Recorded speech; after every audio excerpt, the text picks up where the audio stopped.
Hello, everybody. Welcome into another edition of Head Coach U. I'm Bryan Fischer, joined as always by former BYU and Virginia head coach Bronco Mendenhall, and another special guest on the episode this week, Pat Fitzgerald, the head coach of the Northwestern Wildcats. Pat, thank you so much for joining us. Bryan, great to be on with you, Coach. It's great to see you, my friend. It's our profession is not as good without you, but it's great to be on with you today. Well, hopefully he'll be back in it pretty soon here, Fitz. And you know, we've had a lot of head coaches on the podcast. Not many of them get to coach at their own alma mater. I know Bronco's got a ton of questions, and we'll get into your coaching philosophy, all that sort of thing. But you know, you're in a rare position being able to coach at a school that you have a tremendous association with. How does that make the job a little bit more unique for you? Yeah, I think that word is pretty appropriate. It is unique. You know, it just means a little bit more when you're at your alma mater. You know, you've walked the halls, you've lived in the dorms, you've taken the classes. When I first got back here, the professors were basically all the same, which was good and bad, I guess, for the team. That's because of my fault. But I just think it means more. You know, when I walk on the field pregame and I'm seeing former teammates or players that I've known for, you know, forever, there's a little bit more weight on your shoulders, I guess. The celebrations after the wins, I guess, are a little bit more fun, and the losses are a little bit more personal. But, you know, I think it's a complete and total blessing. I wanted to come back at some point, you know, in my career. I had that happen for me at a very young age, and I'm forever indebted to Randy Walker, the head coach that brought me back home, who I did not play for. And, you know, it's been incredible for myself, for our family, and just really incredibly thankful. You talked a little bit, Pat, and it resonated with me when you said it makes it more personal. And that topic right now has been on my mind quite a bit. And I think that you're the absolute perfect fit, right, for Northwestern and at your alma mater. And not just because it's your alma mater, but because of leadership and because of all the things you've accomplished and the capabilities that exist. And somewhere in there, it possibly means college football isn't going just to hiring favorite sons, right? And there's an approach, and maybe players are a little bit more commoditized. And so I'm just anxious because you use the word personal, which I really like. And I understand the weight that comes with that. And because of the additional responsibility, do you think that affects on maybe your success or the speed in which you can align at an institution, and maybe how fast you can get it up and off the ground, and maybe staying power because it's personal? Or how do you, I don't know, what have you sensed as you just navigated that? Yeah, I think each head coaching role and each head coaching opportunity, you know, is its unique and own, you know, set of circumstances. You know, going back when I took over, Coach Walker tragically passed away, and I was 31. And, you know, I wouldn't admit it then. I obviously will now, going into year 18. I mean, there's no way I was ready. There's no way you could be ready for what is expected. But I had incredible mentors, incredible colleagues, and those that were willing to share their wisdom, their expertise. You know, that old TV show, I kind of feel like I always have this line of being able to phone a friend. You know, when things aren't going the right way, the head coach office, the corner office in any organization is pretty lonely. Mm-hmm. And you've got to be able to have mentors, those that you want to emulate, that are going to pick up the phone and give you an ear, and then give you some wisdom and maybe some opportunity to share ideas and them share with you, you know what, I did that back in 84. Here's what I learned. Here's what I would do. Here's what I wouldn't do. You know, that's invaluable. I mean, I just can't put one of the first people I called was, you know, Joe Paterno. And, you know, it took me a little while. Coach back then didn't have a cell phone, so I had to track his wife down, and it was unique. But I mean, that half-hour conversation that Coach gave me about his wisdom of kind of how he went through his initial journey, you know, it just gave me wisdom as I was embarking on my journey in this role. And so I go back to my initial answer because, you know, I was the right guy, I think, at the right time under the worst of circumstances. And my mindset at that point was, we just lost our leader. I've been tasked with keeping this thing moving in a direction that he had it. Let's put the focus where it needs to be. And he had a great line, keep the main thing, the main thing. And that was getting our family, coach's family, our football family through a tragedy. Then we'll worry about football. And it really took a year-ish until I really kind of said, okay, hey, buddy, you're the head coach now. You need to take it whatever direction you're going to go. If I were to become a head coach at a different institution right now or NFL I'm not sure that there's wisdom there, but I'm not sure I would operate the way I operated that first year. So, Bronco, it's a different time. I mean, if you fast forward 20 years from now, I'm worried about our profession. I'm worried about it 10 years, 5 years from now, because, I think some of the greatest teachers and some of the greatest mentors are those that played our game. It doesn't matter what level you played it at, but you have the ability to relate. And you've had the helmet on. And I talk to our staff all the time. When we're developing people, you cannot forget what it was like to look out of the helmet. We're always looking in the helmet, teaching and coaching and correcting and uplifting. But don't forget what it was like when you were that person looking out of the face mask. And so, when we've got now this it's a transitional period. What it has been to what it's going to be, we're in this really unique time. And I'm worried that we're going to get to a point where certain schools are just taking nothing but transfers. And then those players aren't going to have a personal interest in the school. Their interest was personal to them to get what they wanted, how they wanted it, where they want, all that. But it wasn't because of what the institution was providing. And maybe I'm a dinosaur, I don't know. But I just feel like we're in a little bit of a unique time. I think it's unique as well. And just the last comment you made, I don't know, it resonated where the reasons players might be choosing an institution. And I can't say for sure in the professional world that maybe assistant coaches or head coaches were choosing a place just for the place. A lot of times they were choosing for the opportunity that they got, so maybe they could go from an assistant to a coordinator at a place or a coordinator to a head coach, and an opportunity came. And so that's kind of moved down a tier, if I could say move down a tier. And the players now might be choosing not based on an institution, its heritage, its reputation academically, a specific discipline that they really have an amazing interest in. They might be choosing, as you mentioned, maybe just more transactionally on what can be offered outside of the development and an educational capacity. They might be choosing on a whole separate criteria that I think is maybe what I'm hearing you say. Yeah, I mean, the transfer portal window's open right now, and you don't, philosophically here, we're going to be a high school scholastic recruiting program. We're going to develop our program that way. We're going to build our program that way. And, again, like I said, I may be a dinosaur because I know people are doing it differently, but you've got to be able to fill holes on your roster, because that's what ends up happening with the portal. And, we just had this next window open up, and we'll reach out to a young person, and one of the first questions they'll ask is, well, how much money am I going to get for NIL? When I started this in this role 18 years ago, it was talking about, sending information about comparison graduation rates. I mean, it's completely different. And I'm not here to say it's good or bad. It just is. It is what it is, and you have to adapt. And I just, there's something about the experience I had as a student athlete where I was able to learn and grow and fail a lot more than I had success and make a ton of mistakes. But I think it shaped me into who I am today and the person I am as a father and as a husband, as a teacher, as a coach. And it gives me the opportunity, I think, to have some perspective. And, just the scary thing for me right now is sometimes, there's not all, but sometimes right now, young people in our game, they get into a program and maybe right away it doesn't go well. They may get sick. They may get injured. School may be hard. They may break up with their girlfriend. There's a myriad of variables. And, the hardest part of life is transitions, and transitioning from high school to college is one of the hardest. And they make a decision like, this wasn't the right fit for me.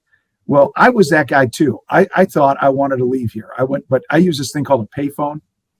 I mean, I know kids today don't know what that is.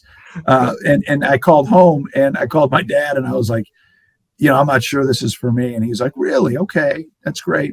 You sure this is what you want to do in life? And I was like, Dad, it's really hard. I'm not building relationships with anybody. I'm not very good. I strained my hip flexor. I've never worked this hard before. I'm just not sure I can do it. And he goes, well, if that's what you think, maybe that's what you should do. And, my initial reaction as an 18-year-old is like, wow, he gets it. He gets me. This is great. And then I was like, well, cool. Can you and Mom come pick me up? And he's like, oh, no. You're making a grown man decision. You can find your way home. Okay. So can I stay at the house? And he's like, oh yeah, you could stay at the house. I'm like, whew. All right, cool. And he's like, but rent's due at the end of the month. It's $500. And I was like, oh, okay. Well, I think I'm going to stay, so I don't know where I'd be in life today if I had the transfer portal. I don't know where I'd be. And again, this is my story. This is unique to me. And I know there's a very myriad of stories with young people. For that kid out there, that's me, that's going through this right now, they're not going to find what they're looking for. Yeah. If there's a real reason why and things of that nature, then this is a good thing. But it just scares me with what we're reinforcing. It scares me with, really what are we teaching? I just think, the ability to respond and perseverance and the hard work it takes to fight through challenges and really, really challenge you. Like my transition from high school to college was no harder challenge than I've ever had in my life. My mom and dad didn't go to college. I didn't have a lot of perspective. I wasn't a great player. But I'll tell you what, if it wasn't for my teammates and coaches, I would have never, ever, ever have gotten through that time because I at least had a teammate that heard me say what I said to my parents or my dad. And I built a relationship with him because he's like, come on, man, Fitz, don't leave. We'll get through this together. We were freshmen together. To me, that's what it's all about. But, we're not in that world right now. It's very transactional. And not every kid, I don't want to paint this big broad brush, but with some it is. And I'm not sure I'm going to be, and we're going to be as a program, a great fit for transactional experiences at this level. I love the term transactional versus what I'm hearing you talk about developmental. Yeah. And the chance to develop young people through this amazing platform of college football has been one of the most magical things that I've ever encountered. And it's such a powerful draw. And you have leverage to teach really great lessons through this game. And what I'm hearing you say is the transactional part is overriding the development part. The motives are more immediate and superficial rather than deep, which take patience, right? Mm-hmm. And a lot of hard things along the way. And quite frankly, as coaches, I think many of the head coaches, and I'd love you to speak to this, we know when you inherited a program, a little bit different maybe than when you and I started of 17 and 18 years of doing the job. A little bit different where you had your first year to kind of get your bearings and a little bit of a grace period. And year two, there was expected to be improvement, but you probably had 5-ish years. It was kind of what you probably had before there was, unless it was wildly off the rails somewhere, you had about a 5-year window. It seems now where that window might be 2.5 to show significant growth in your program. And I'm wondering if you see and how you see maybe the additional pressures on coaches to win and how fast to win and how that's affecting maybe the development process or lack thereof in place of the transactional and transfer-ish world. Or do you see a correlation there? Yeah, I do think there's a correlation there. I've been blessed. I've been able to, I've told our ADs, listen, I play the long game. I'm not looking about tomorrow. I'm looking at the next 10 to 15 years on what we need to do and try to put together a program that, when we get, now we're in year 18, like when we started a comprehensive mentor program, I sold our compliance office. We're going to follow the rules, but we're going to tap into a group of powerful football alums that want to give back and pay back their experience to the guys going through what they're going through right now. And there's so many myriads of things. But when think about this, we fast forward 10, 15, 20 years from now, think about how many cars are going to be on this train of just connectivity where you never leave the locker room. And, you're just trying to have that forward thinking. instead of, man, if we don't get this transfer, we're not going to win. And we need to do this, this, and this to get that person.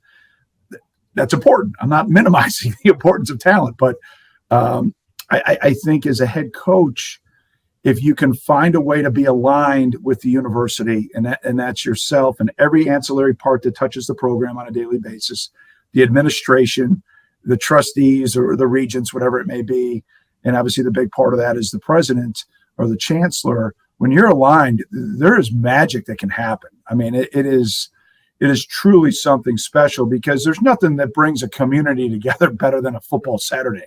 You know, there's nothing like it. And it could be the first experience, just a student who has never experienced football walks into a game day atmosphere, their first fall on campus, and is hooked for life as a fan.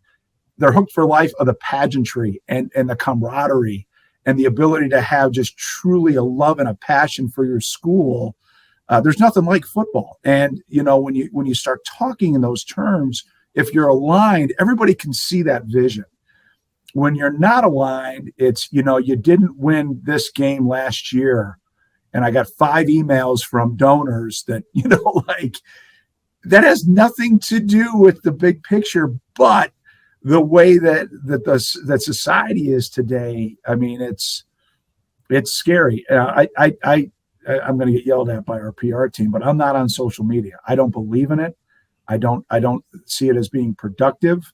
And I feel really, really bad for a lot of people that are, and there is a positive use for it, but I don't see it in somebody in my role that there's nothing positive. And I try to sell it to our players. You guys can be on social media all you want. I'm never going to tell you what you can and can't do, but you got to understand what it is and what the platform's used for and all these things. But if you want to go down a rabbit hole of just you want to talk about sucking the wind out of your sail and just getting blown away. And I don't want to be naive, but at the same time, that is not going to influence whether or not I'm going to do what I'm going to do to make our program better the next day and our players experience better. And I think I'm fortunate because I do have a longevity, but I do think we're a little bit somewhat lost because that's what it's all about. It's about developing these people to be prepared for the next 40 or 50 years of their life by using our great game. And I just don't ever want to lose that through the transactional mindset of kind of where we're at. And that's, as long as I'm in a leadership role here, that's what I'm going to try to continue to do. Yeah. I love the thought of mentorship. And you've alluded to it a couple times. Number one, as a coach or a young leader, and how lonely and isolated those corner offices are. It was striking to me when I made my decision to pause and step away. The first calls that were happening were from my peers. So other head coaches in the same seat that I was in, and just desperate. I would use the word desperate to talk to someone that understood and wanted to know what was I thinking and the reasons and they're thinking this and trying to sort through it. And the number of those calls was really impactful to me. And so even grownups, right? The mentoring, as you mentioned, and Joe Paterno, and just a phone call or a text sometimes, just to connect. What a lifeline that is, just to be able to keep going. And so when the young people, and there's so many values, I'm sure, to social media where I'm not on it as well. My wife gets frustrated with me regarding that even. But all I see is comparison and negativity, and I don't see many young people feeling better about themselves after, and then the need to have their own highlight film at practice on a daily basis, which is just work and development, right? Every day is not a highlight reel. And sometimes that sets this precedent that others' lives are better than theirs. And you're just getting this snapshot of a falsehood that then perpetuates the comparison, and people don't feel better when they see that. And so I get what you're saying. And I wanted to pull the thread just a little bit of the 5 emails from the donors. And so I've received emails and texts and letters as well. And when something's as personal to you as the development of young people, right, and the mentoring and all the time, energy, and effort you're putting in at a school aligned with the long game, with the leader that's aligned with the long game, and then you receive, maybe some criticism from those that want a shorter game, I'm interested, and I'm sure your 18 years have helped with that. Wisdom Yeah. kind of comes over time, seasoning. How have you navigated that, right? So as young leaders, they're listening to us and they start. And I've always said, man, the playground mantra of sticks and stones may break my bones, but names might never hurt me. It's a lie. Names hurt. And they hurt when you're old, and they hurt when you're young. and so I'm wondering how, in this visible position that you have with so many different lenses on you, nonstop, how you manage when there's those that don't think, right, you're doing a great job, or right from their lens, they have something to say. So how have you managed that? And what advice would you? Well, I don't define, myself and our success based on 12 Saturdays in the fall. Okay. I think those are really important 12 days. I think those are critically important 12 days when it comes to public perception and when it comes to, those that are going to expound on what,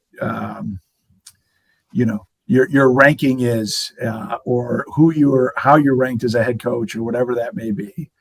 But that ranking pales in comparison to the exit interviews I have with our players, to the conversations I have with our players' families, with our coaches. And then the humility that I think you need to have in this role to understand the power of influence that you have and the role that you have. And if you're going to only be defined by success in those 12 days, I think this would be a pretty fleeting role. I think I would much rather go coach high school or grade school football. And I get it. I know some people are defined that way. I'm not. Being the head coach is something that I do. It's not who I am. It's a critically important role that influences 112 young men and a lot of families and a lot of staff and families and our institution. But I promise you, I'm not working 90 hours a week not to win. And sometimes it doesn't work. We've had 2 tough seasons in a row, but what I've learned over my 18 years is I need to be incredibly consistent. I can't ride the highs of the highs and the lows of the lows. When I walk in here and the rest of our staff walks in and our players walk into a squad meeting, I'd like to hope that they say they know exactly what they're going to get from me every single day. And yeah, I'm a jokester at times, and yeah, I've got some passion, and I'm Catholic by faith. I go to mass, and repent for my sins.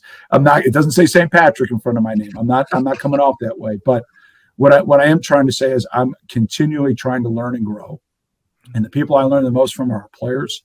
And then the same thing as a dad.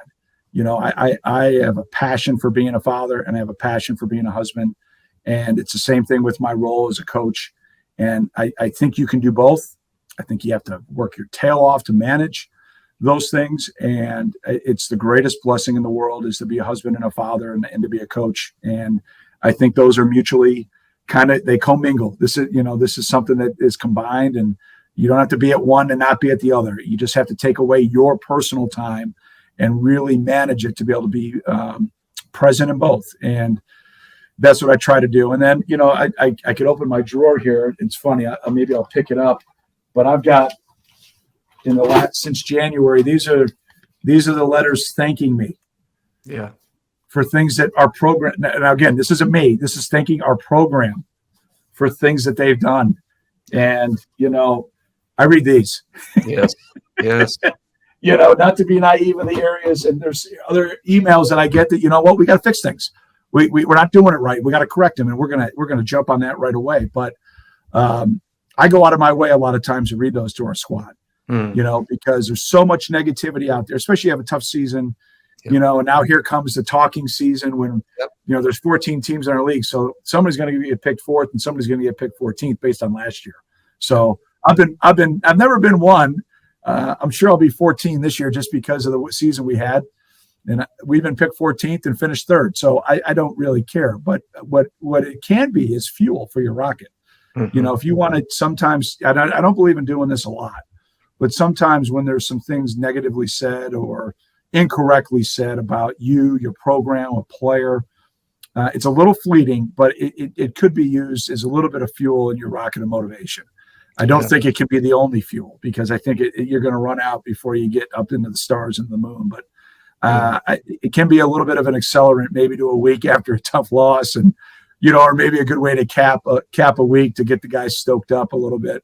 But I would hope that my guys would just say that there's just a consistency about the way I approach things. Yeah, a couple of things. I love this idea, which already has me thinking about maybe a next speech or a talk about what's your fuel. What are you choosing as your fuel? And to have a drawer, with letters of substance, what a great grounding effect for a leader. Number one, because we all need it, right? There's tough days in that seat, and what a cool thing. So I would scan those same letters for best practices for those listening. I would scan those, and I had a file, notes and letters. So I didn't have the drawer, but I had it on my screen, and it was wow, just so necessary sometimes. Just show me something positive to remind me that the work that we're doing is impactful and beneficial, and others are seeing that. And sometimes the seat, because it's so visible, I just like the anchoring effect that those letters have for you and your team. The next thing that was, I love the space that you're creating through consistency. And I think young people, they'll enter your building or your office differently when they know who they're going to see, as opposed to which version of you they're going to see. And when that happens, that's occupying space and anxiety and getting in the way of them becoming their best selves. But when they know that part, that's one thing they don't have to worry about. And they can focus that bit of a time and attention and awareness elsewhere that will benefit them. And so I love that idea of consistency. And 18 years certainly speaks to it. And I'm sure there's moments that have happened off the grid a little bit from that consistency, which means you're human. And sometimes when you are so consistent, that actually builds more credibility with your team when they see an off day.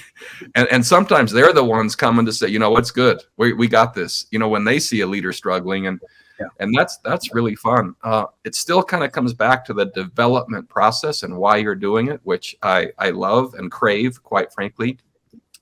I'm wondering, if you were to say at the Power 5 level of college football, and I've been so fortunate to work with great leaders as well at presidents and boards and athletic directors, and that alignment is magical. It's really the only way to me the job is bearable. The rewards for the development are awesome, but without that alignment, what a rough job it is. But when you have that alignment, how many, and you don't have to give me an exact number, maybe percentage, or what are your thoughts at the Power 5 level of possible presidents and athletic directors that are seeking the long game currently? And we all know wins. We all know, like they have to happen. Check. We got that. I'm wondering, based on the alignment you're talking about at the Power 5 level, right? How many want the long game? And I just love you to speak to that without maybe a number, or just like I'm finding it maybe harder to find, and I'm sure they exist. But I'm just wondering your thoughts. Well, I think that's a really interesting question. And I will tell you, I would assume every head coaching change, day one, we're aligned. That's why we brought you here. You're the difference maker, coach. And we bought into you, and then we wake up the next day and let's see where it's going to go. And then there's this, like, I call it the honeymoon period for all these new head coaches. It's like, you need new sleds and you need one more meal, and like you got to make sure you put your priorities in the right spot, and then the ball goes up in the air, and then we really find out if we're aligned. And you get to the end of the first year, and you really I think get a true sense of where we're at as a program, and I try to talk in those terms. I don't try to talk in terms of it, AD me president, our program, because we're all part of building that. And if you don't see your value being equally, if not more important than mine and my role, then it's really hard for us to be aligned. If you just kind of, in my opinion, when it comes to football, if you're not hands-on, and I'm not talking about micromanagement, but I'm really talking about understanding what the things are that are going to make your program successful academically, make your program developmentally successful, make your program successful on the field, right? You keep going through these different areas that that kind of make up the macro level of your program.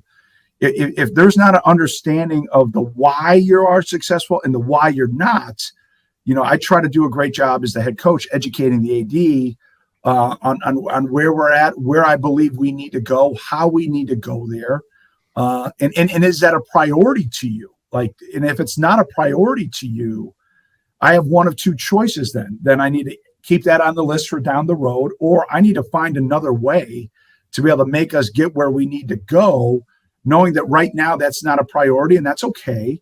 And you build a relationship through that, right? It's not like a straight line. It's more kind of it's kind of jagged. You kind of going back and forth because it's a human business. So there's so much fluidity there. Mm-hmm. So to put a number on how many, I think we all aspire to be that. I think we all, anybody who's in a leadership, and let's say I'm a CEO and you've got your C-suite folks or marketing and sales and I mean, you go across the board. I would challenge how many organizations in the world have alignment from the top down to actually the people that are, for us, it would be our quote unquote, our team on the field. But you and I both know, Coach, that's very small compared to the macro level stuff. But, organizations have bottom lines. We have bottom lines. And where those sometimes get a little blurred and a little, kind of, I think jaded is emotion and ego get a part of decision-making because of the want to be successful at all cost. And I just think that can be really damaging to decision-making, human development, and long-term sustainability and growth of your organization. And, I've talked to folks and I've been in kind of think tanks and, well, it's easy for you. You're an 18. And I go, I haven't really changed since year 2. Meaning that philosophy. Have I had a change? I've changed exponentially as a leader. But that at the end of the day is my core, along with what we value here from the choice of attitude and investment and trust and character and honesty and being a part of something bigger than yourself, a family and respect, effort, response, and ultimately making great choices. That's a way that I try to walk the talk. If I talk it, then that's the way I'm going to live it. And I expect kind of the organization to be that way. And that's a pretty simple roadmap in a very complicated world. And that gives me an opportunity then to try to make really good decisions when it comes to the program. And so long answer to that short question, because I think it's at the core of whether or not organizations are successful. Yeah. And I don't think that, we put a lot of hype and celebration on the introductory press conferences of head coaches. I would save the money and I'd just go to work. Hooray, I'm hired. Can I go to work? I got stuff but it's the pomp and circumstance that we have to do. And, you mentioned something earlier about the comparison game. Mm-hmm. And I learned that as a student. That was a very heavy weight for me to carry early on in my career. And I had a great coach in Ron Vanderland, and I had an unbelievable head coach in Gary Barnett. And I was wrapping up my sophomore spring. I wasn't doing the things that I should be doing. If it was 8 hours of work, I did 8 hours of work. I was there. I wasn't going above and beyond. I needed to, all the things that you need to be successful. And Coach Barnett and Coach Vandy were incredibly honest with me. And I needed to hear what I needed to hear when I needed to hear it. But it was one of those nights you'll never forget after your spring exit interview with your head coach. And he says, "Hey, partner, it's this summer, man. It's now or never.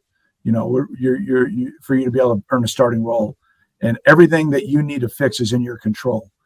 That night, Coach, I went home, and it was a rock. It was like right smack right to the chest. It was emotional. I cried, and I looked myself in the mirror that night, and I said, the only thing that needs to change is me, and we're going to start with tomorrow. And I just, I remember listening to the speakers that Coach had to put 3 goals for the next week. And, I erased one, and I still had 2 more to go. And it took me, I think, the whole summer to get to the last one, which was to get in the best shape of my life, right? Little things as a football player that you think about it, 20 years old, that you fast forward to. But what I came to the realization through that journey is that I was comparing this is pre-social media, but I look up at the strength records up in the weight room, and I was like, wow, I'm nowhere close to those. There's no way I could be a good player. That's where it manifested in my mind. I fast forward to when I became the head coach. I took all the strength records off. If you walk into our weight room, there's only one picture up in our weight room, and that's the huddle of our team before we take the field. Yep. That's why we're doing this. You're coming out of the hole, out of the squat rack or the hang clean, whatever, for that moment. Everybody loves that moment when everybody puts their hand up together before we take the field to go battle. Everybody, but the work that has to go into that. But you can't fall into that trap of, man, I don't bench press 315 pounds yet. There's no way I can start, and I think that comparison game is so detrimental to society. And I think it is completely debilitating to an athlete. You need to be your best self, whatever that is. And we've got to help you as teachers and coaches navigate through to figure out what that is. And then you got to take ownership of it as an athlete and as a person. Like, there's some maturity that goes along with that. And I would self-reflect that I wasn't mature enough my first 2 years to be able to make the statement I just made. And my wife would tell me I'm not mature either right now, but that's another story for another podcast. There's power in the statement, though, as I listened to the story. And so the feedback you received at an exit interview, lots of players receive feedback at exit interviews. But the relationship you had and the way that you esteemed those you were receiving the feedback from, that's where the change was initiated. You had leaders that you believed cared about you, and you trusted them. Mm-hmm. And without that, that feedback would not have gone. It might have gone to your heart, but not into your heart. Mm-hmm. Right? You might have heard it, but it might not have truly allowed you to have the emotion you did that night to become transformed through your choices. Right? Their feedback, but your choices. But I think that feedback and choices was connected through the esteem you had for the men you were working with, because of, number one, right, their care for you, the honesty in which you knew, or maybe the place they were giving that feedback from, which then allowed you to take that and choose and move forward. And so, wow, is the relational part to me, and the pause that I've taken, it is, if you were to say what is the definition of the best parts of being a leader and all that comes with it, the relationships. Not even close. Not even close. Not even. There's not even a contender that's on the screen. That's not even close. The relationships, and I'm going to say, are everything. Even mm-hmm. though we know the results, right? As you mentioned, I love the term. Yeah, eventually the ball goes in the air, and then you check alignment. Mm-hmm. However, if you know the entire time, regardless of the outcome of that relationship can still be forged, and growth can happen, whether it's a win or a loss.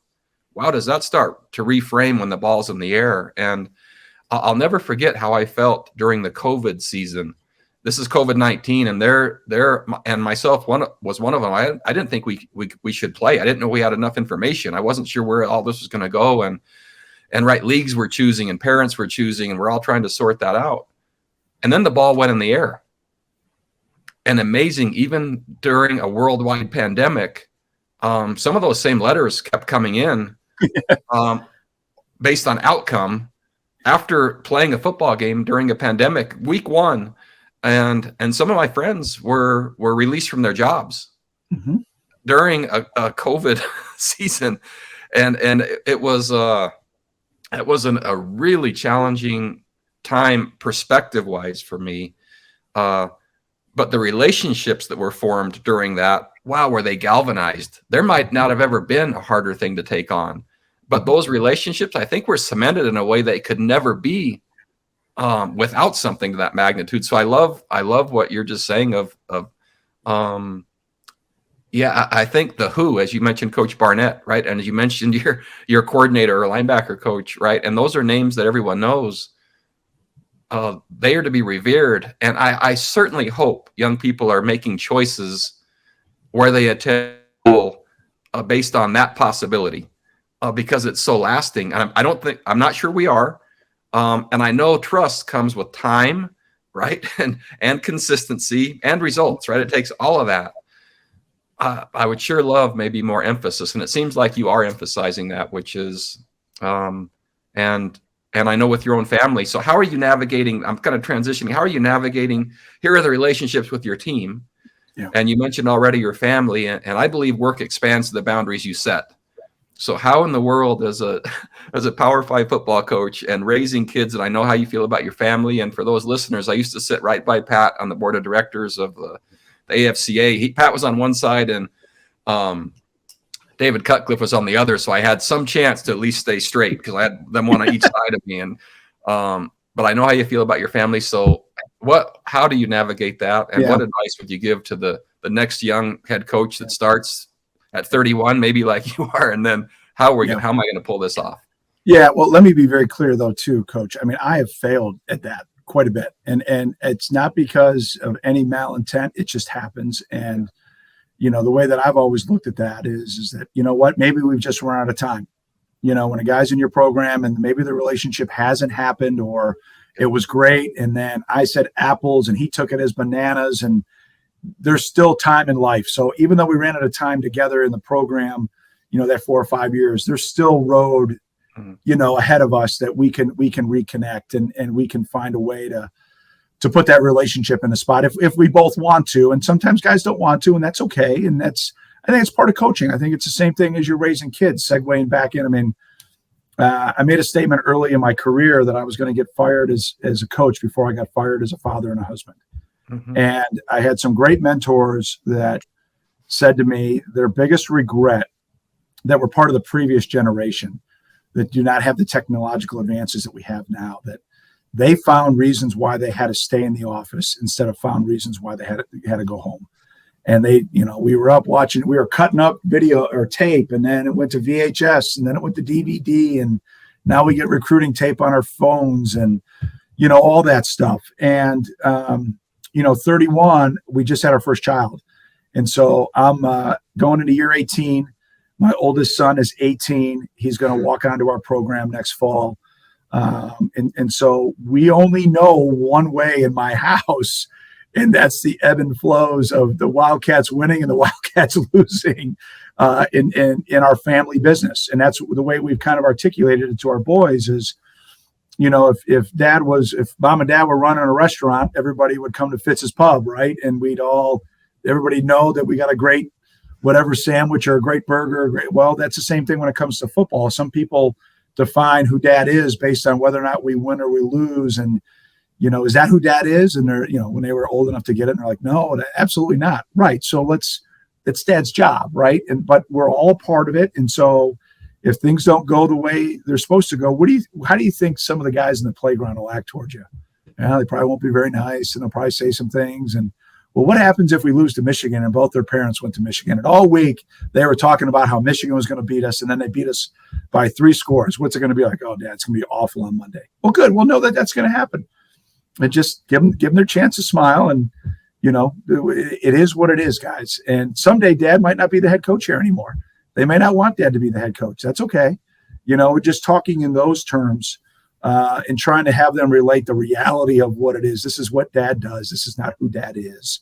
Yeah. And blessing now 18, 16, 14, 3 boys that are all athletes. So I think being an athlete helped them understand kind of what, my role is and those things. But I think as a young head coach, you've got to prioritize. Again, I think you got to walk the talk. And for me, when I say to our staff, family's everything, that I need to act that way. We're in May right now. I've got exit meetings here with our guys. It's great. Up until this year, this will be the first year that I have not had spring baseball with one of my boys.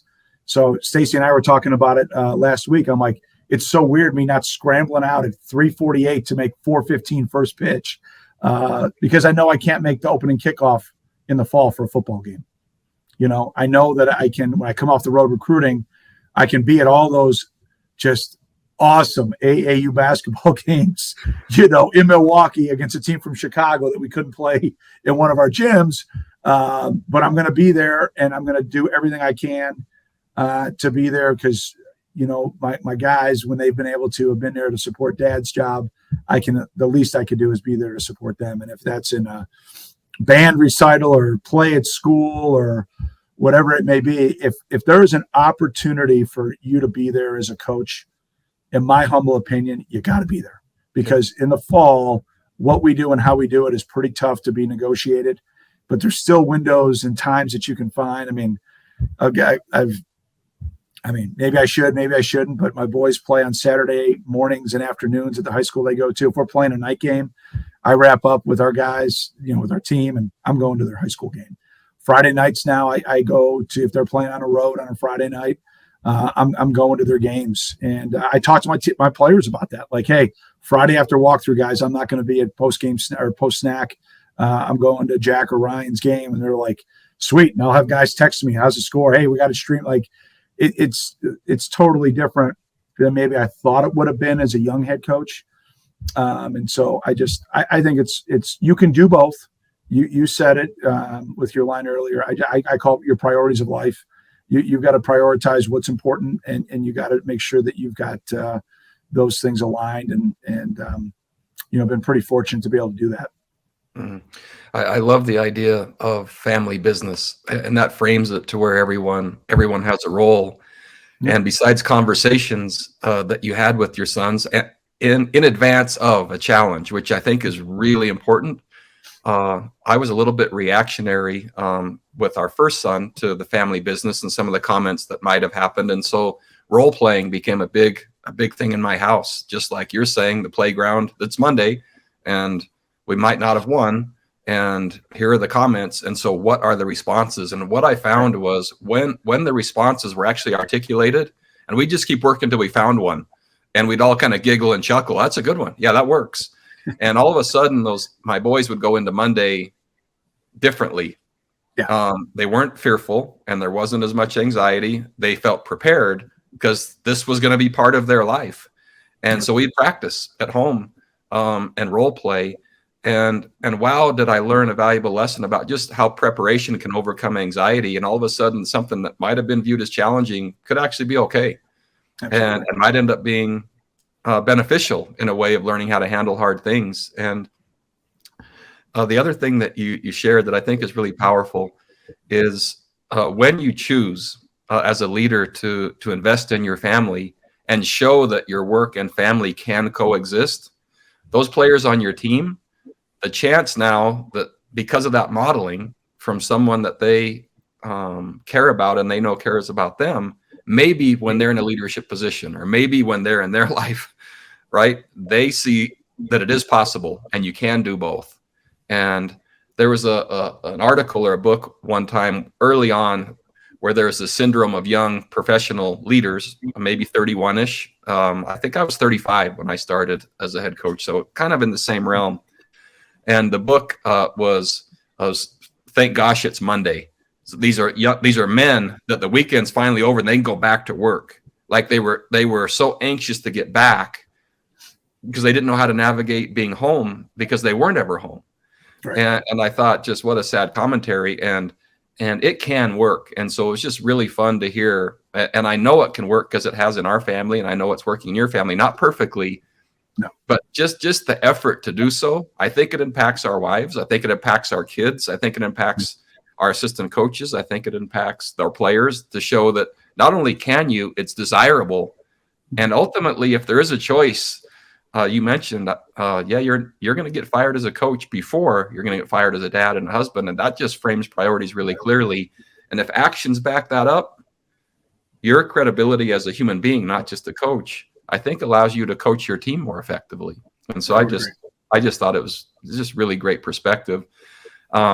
So for our listeners, I work to be selective about who we have on, and Pat has had a huge influence on my career and navigating a very unique space, and even more so probably now with the world of NIL and the transfer portal, and at Northwestern, right? A prestigious academic institution that has so many cool values. And I'm hopeful today that our listeners, you could see the substance and integrity, but also thoughtfulness and of what really goes into someone that can remain. It's difficult to stay in the world of being a head coach, especially at one place and for 18 years. And so that alone is remarkable. And Pat, I just appreciate your influence example, but also joining us today. So just thank you very much. Well, the feeling's mutual. I mean, the times that we've spent together and we've clinicked together, and the power of influence that you've had over so many young people, our profession has a void without you in it, to say the least. And, my hope is that if that's what you choose to do, that day comes back. And if you choose not to, I know you're an avid outdoorsman. Maybe someday you'll teach me how to ride a horse. I got a lot of things on the bucket list when I'm done with the whistle, but I just appreciate the opportunity. Thanks, Pat. I'll only do it if your whole family comes. And Brian, we'll send it to you to close this out. We got to hold you to that on the horse riding there, Pat. So don't sign up for anything that you're not comfortable in doing. But we'll get you out to the ranch. I'm sure at some point get you on those horses. But we do appreciate the time, and best of luck going into next season. Thanks, man. It's been an honor and a privilege to be with you. Thank you. Have Absolutely. a great day, Pat. Thanks so much. Perfect. For Pat Fitzgerald, for Bronco Mendenhall, I'm Bryan Fischer. We'll see you again next week on the next episode of Head Coach U.